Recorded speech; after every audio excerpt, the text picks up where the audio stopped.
We all know stories about people who have lost everything they knew and loved simply because of what they believed in. We also know that religion and politics don't mix very well. And this is nothing new. I'm here to tell you the story about a man who tried to use his experience to make a better place. Johann Amos Comenius lived during the 17th century, during the 30-Year War. He was the leader of the Church of the Brethren of Bohemia during a time where Catholics and Protestants were in a giant battle for power. After the Catholics took control over Bohemia, Comenius and many people of his church fled the country in order to avoid their own persecution. Comenius did this without his wife and children due to the fact that he lost them during the Battle of White Mountain. Instead of using this as a reason to run away from his faith, it only made it stronger. He saw this battle as a sign of ignorance. These people weren't educated properly, so they didn't have an understanding of the other group. He sought to find he sought to make this better, to fix this problem. And in doing so, he looked to nature. But most importantly, everything he did was always founded in his faith in God and bringing people together to be who they were meant to be as mankind. Now, Comenius believed that there were 4 stages in life: infancy, childhood, adolescence, and youth, and that education should be based on these developmental stages instead of just, okay, you need to know this now. I like to use the analogy of a flower, a seed in a flower. You can't expect a seed or a seedling to be able to stand up against strong winds.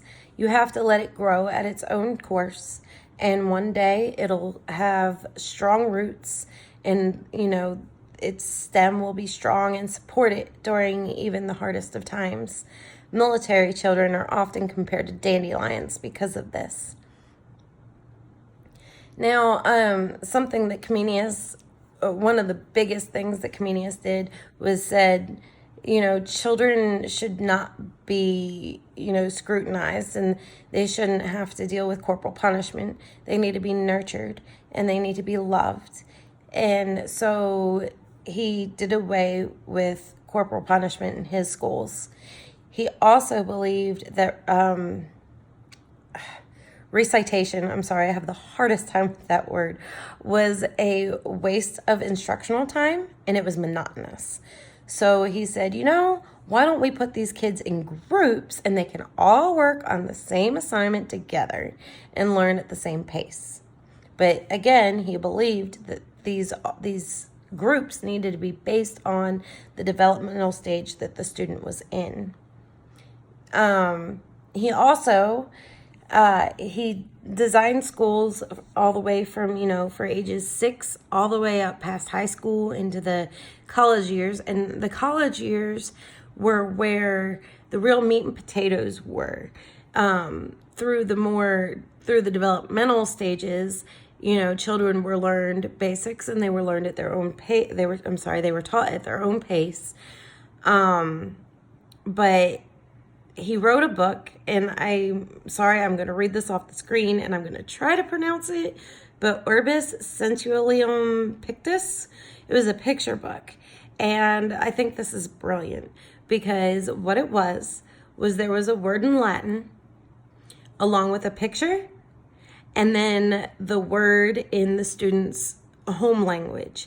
So say for me, it would be written in English. So there'd be a picture of a ball. The word ball in Latin would be written out with a picture of a ball along with it written in English.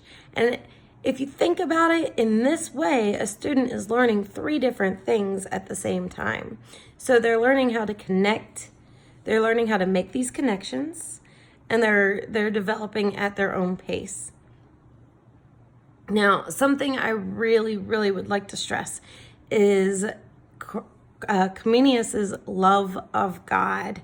He reminds me of Job. When I was reading about him, I could only think of the story of Job, where Job, the devil came to God and said, yeah, of course Job is a faithful servant. You've given him everything anybody could ever want.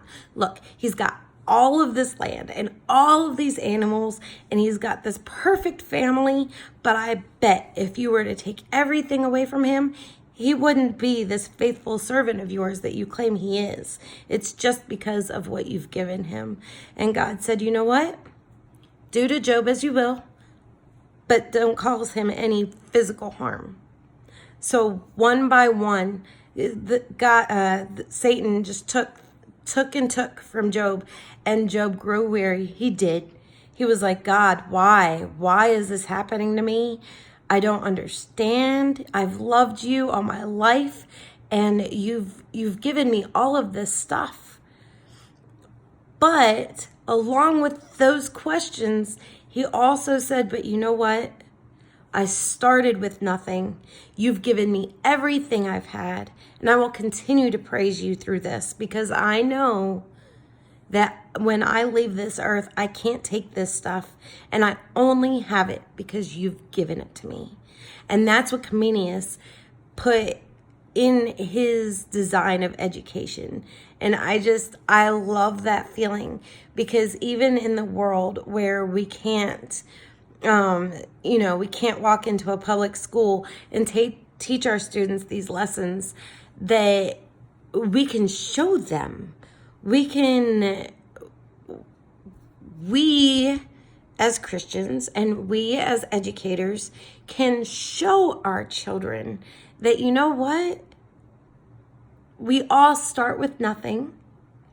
And as we grow and we love each other and we're nice to each other and we act in Christ-like ways, we are building a future where we will all be united, and hopefully we'll all see each other in heaven one day. Thank you. Have a good day.